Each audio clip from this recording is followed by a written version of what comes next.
Right, this is the first lesson from chapter 2 and introducing one of three trigonometric ratios.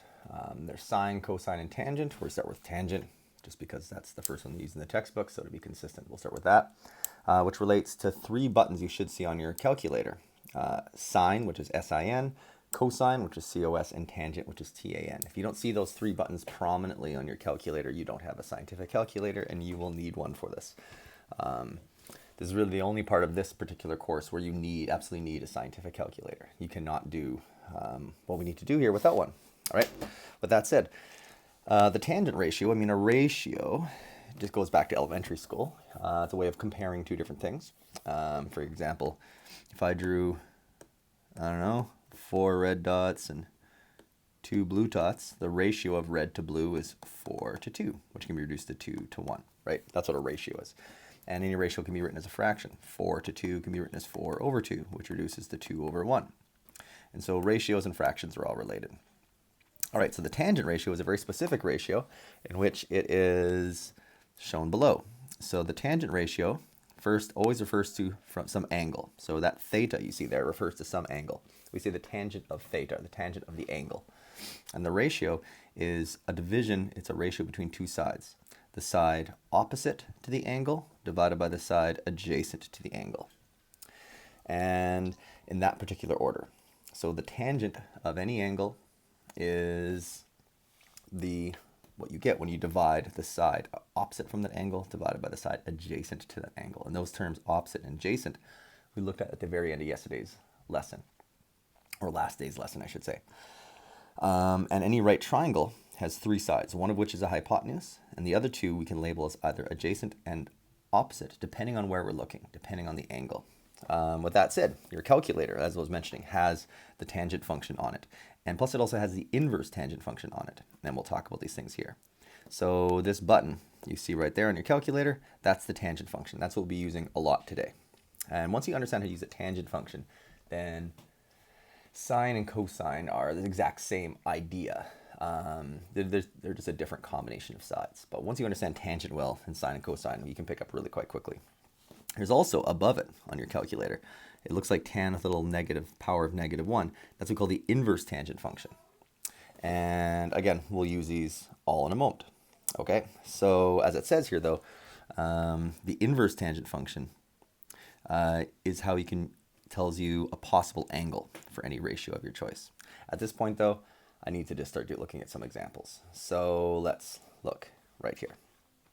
Okay, if I look at this right triangle, I want to find the measure of theta. I want to find the measure of that angle right there. And again, theta, you see there, is just a letter. It's a letter in the Greek alphabet. It's like using X for an unknown or Y or something. Quite often in math we use theta for an unknown angle. But if that, it's not like pi. It's not a number like pi. It's just like essentially X. All right, so I can figure out this angle without actually using a protractor. So how do I do this? Well, first from this angle, let's look at this triangle. The hypotenuse is this side right here. I'm going to label it, but I'm not going to use it anymore. So this is the hypotenuse. Hypotenuse, really important side. It's always a side opposite from the right angle, the 90-degree angle. But I don't need it for this. Okay, so from that angle I'm trying to figure out, I have two sides. I have 3.6 centimeters and I have 5.6. I need to think from the angle I'm trying to figure out, from theta, which side is opposite to it? Which side is adjacent to it? Well, the side opposite to it is 3.6. And the side adjacent to it, adjacent means right beside, is 5.6. So I can say then, the tangent, make this a little bit smaller. I can say now the tangent of my angle, theta, which I don't know, is it's the same as the side opposite to theta, so 3.6, divided by the side adjacent to theta, so 5.6. Again, tangent is always opposite over adjacent. And so how do I use this? Well, one thing I could do is go to my calculator and literally go 3.6 divided by 5.6. And if I go 3.6 divided by 5.6, I get about 0.643. So that equals the tangent of theta. So what do I do with this? How do I figure out theta? I'm trying to figure out what angle equals this. Well, essentially, I want to know what angle when I put into my tangent function equals 0.63. So for this, what I can do, if I go to a calculator, is if I'm trying to figure out an angle, I want to use the inverse tangent. So I'm going to go to my calculator. I'm going to type in this to my calculator. I'm going to type in not tangent, but inverse tangent. So on most calculators, you hit second shift and tangent, or second or alt or something in tangent. And if your calculator is in degree mode, it should tell you 32.7 about. And so that's going to be my answer in degrees. Sorry, I'm just going to clean this up a little bit. And that's my theta. And so the key idea is once I have this set up, my calculator can tell me what angle must go in here so that 0.643 comes out. But that's my angle. So theta equals 32.7 degrees, or about. Now, what if your calculator didn't give you that? So I'm going to switch to my calculator here for a second. So this is a slightly different sort of calculator, but I find my inverse tangent. And if I type in 0.643, notice off to the side right here, it says equals 32.7, blah, blah, blah, blah, blah. And that's literally the angle. That's the angle that has to go into tangent for 0.643 to come out. However, if you don't see that number, you might be in radian mode. So for example, I just changed my calculator into radian mode, and I see 0.571.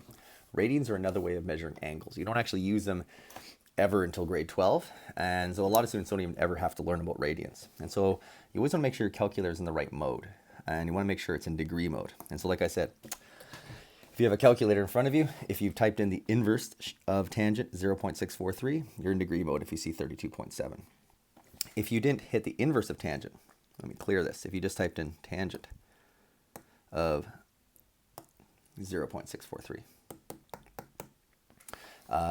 then, if you see that number in your calculator, 0.0112, you're using the tangent function, not the inverse tangent function. And again, you want to use inverse for finding the angles. And again, all we're going to use today is either inverse tangent or tangent, one of those two. But again, for this particular question, I wanted inverse. So inverse tangent of 0.643, so about 32.7 degrees. So I now know that this angle up here is about 32.7, roughly 33 degrees. And so while there's a fair amount to talk about here, the actual calculations are very quick. I mean, I set up my triangle, I set up my ratio right here by looking at my triangle. And even this step right here can be skipped, which I'll talk about in the next question. And then this is the only thing I typed into my calculator. So it's very, very quick. The hard part is being clear about what this tangent function is doing. And there's two ways of using it, either to find a ratio or to find an angle. Right now, I use it to find an angle. And we'll do the same thing again for the one on the right. So let's look. We've had one example. It will get easier with it. Not a ton more practice, but a bit more. So again, here I'm trying to find theta. So like before, the hypotenuse, I know what it is. I'll label it so I don't get distracted by it beyond that, but I don't need it. Again, tangent is opposite over hypotenuse. Tangent has nothing to do with the hypotenuse.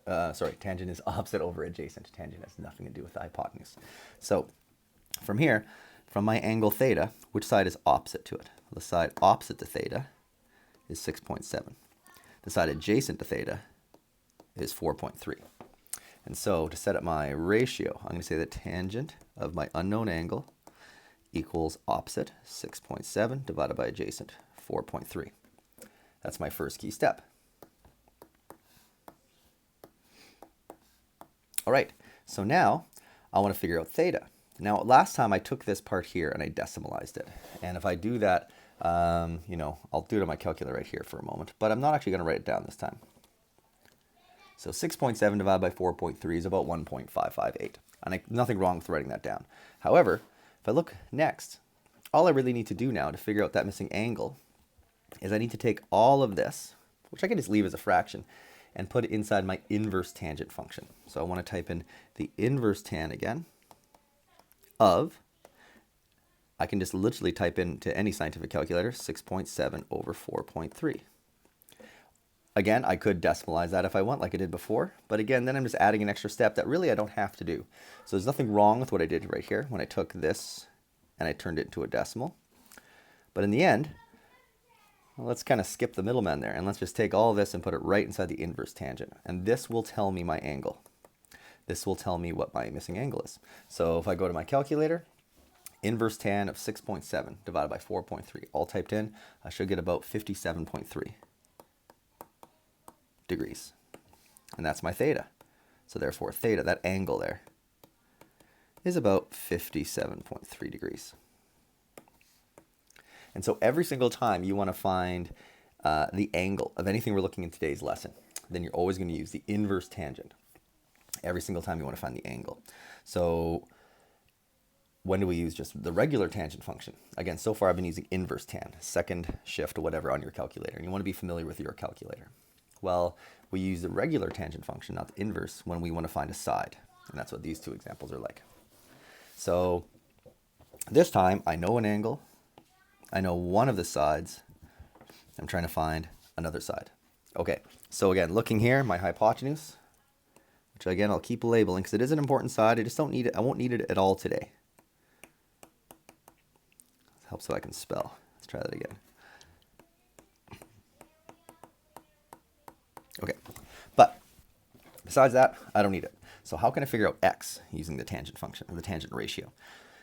Well, first I need again to label. So from this angle, this time I know the angle. From that angle though, x is the side opposite to it, and 8.1 is the side adjacent to it.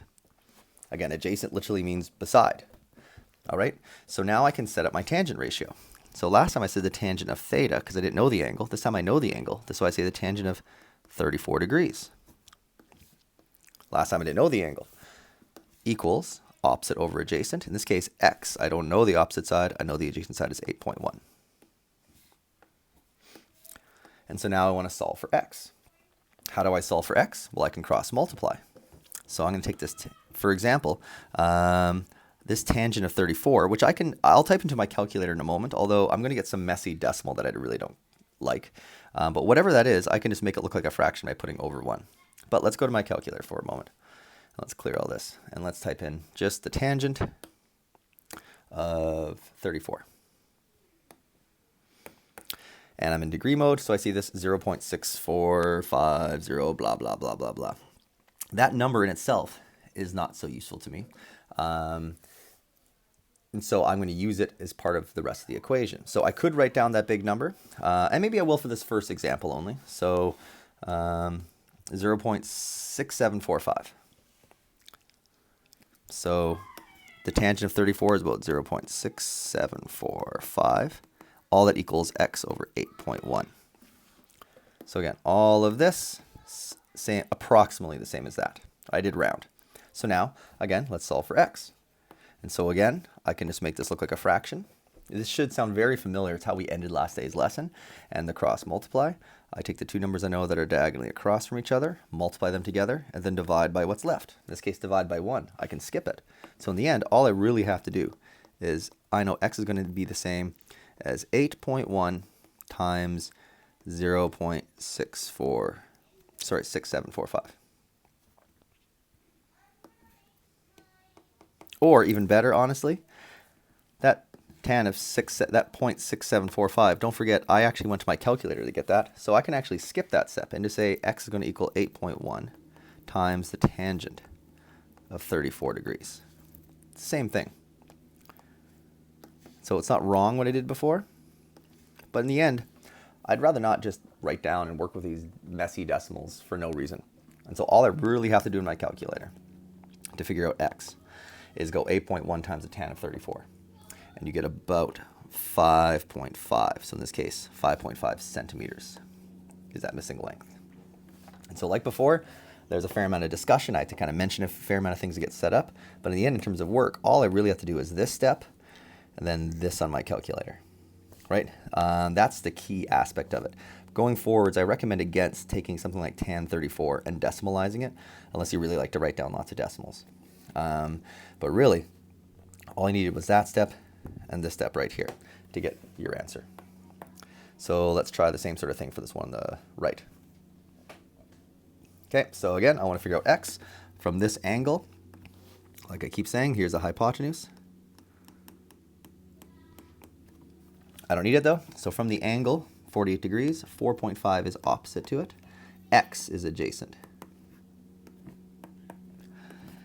And tangent is always opposite over adjacent in that order. So now I can say the tangent of 48 degrees is equal to the side opposite to it. So in this case, we know that 4.5 divided by the side adjacent, x.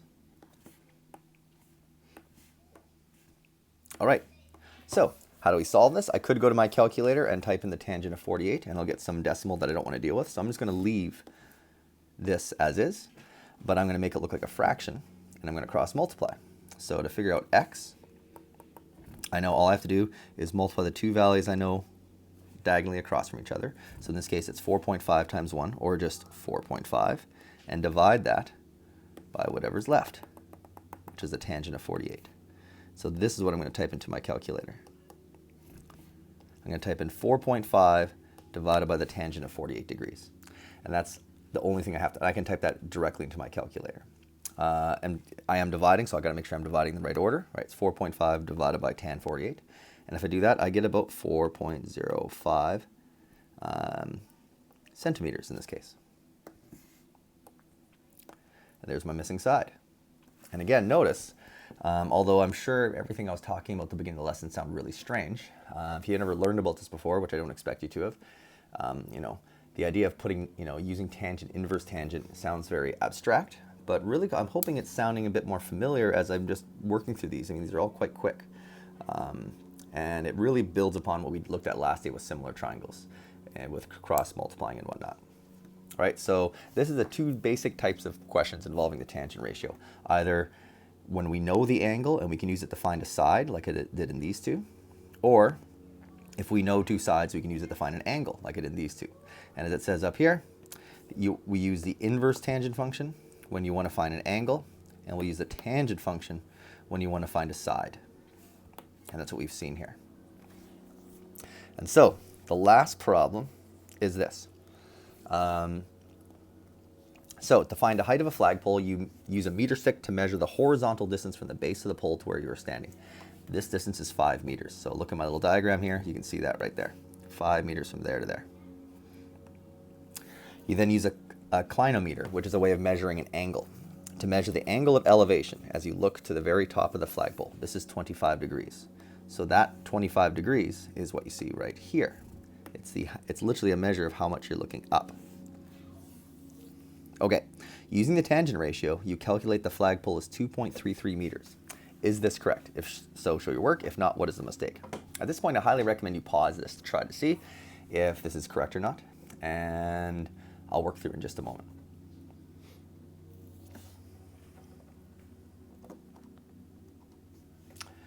All right, so like I said, I highly recommend you try to work this before you watch. I will say the flagpole is not 2.33 meters high, although it may seem like there's no mistakes. Okay, so how do we approach this? Well, first of all, that 5 meters at the bottom is the same as 5 meters right here. So I'm going to write 5 meters right here. Or in fact, I'm just going to put 5. Okay, and so from this angle, from this triangle here, I can see this must be a right triangle. That must be a right angle right there. And so I can now use the tangent ratio to find the height of this chunk right here. This part of the flagpole. Okay, because if I look at this triangle I have up here now, I have the base is 5, the angle is 25, there's a right angle, and I want to find this height from here to here. But keep in mind, that's only the height from her eyes to the top. That said, we will get 2.33 meters for just that part I've highlighted. And so let's use the tangent ratio. So I can say the tangent of 25 degrees equals opposite over adjacent. So in this case, the opposite side, the 25 degrees, is the x. The adjacent side is the 5. So it's x over 5. And now I can solve for x. And again, I can go to my calculator and type in the tan of 25, or I can just leave it as that and cross multiply. So x I know is going to be the same as the tan of 25 times 5 divided by 1. Well, really, I don't need to divide it by 1. So x is going to be the same as 5 times the tangent of 25 degrees. Now, to be honest, going forwards, we rarely put the time symbol there because we have an x already. So I'm going to rewrite this actually. There's nothing wrong with what I have. I'm just going to write it as 5 tan of 25 degrees. That means the same thing as what I had before. And that'll tell me x. So go to my calculator, type in 5 times the tangent of 25, and you get about 2.33. So 2.33 meters is not an incorrect calculation, but it's not the height of the flagpole. It's only the height of the flagpole from this person's eyes to the top. To find the height of the flagpole, we'd also have to add the height of not the person, the height of the person's eyes from the ground. So we don't know that though. And so the height of the flagpole would be this plus whatever that unknown is. And that's why, again, the calculations are all correct, but that's the one thing we're missing, the height of the person's eyes. Not quite the height of the person. Although, again, the calculations were correct, so we're very, very close. All right, with that said, though, the more you are familiar with the tangent ratio, and there's really just two types of problems, finding an angle or finding a side. The more you're familiar with that before we look at sine and cosine, the easier sine and cosine get. And so with that said, though, I'm all done.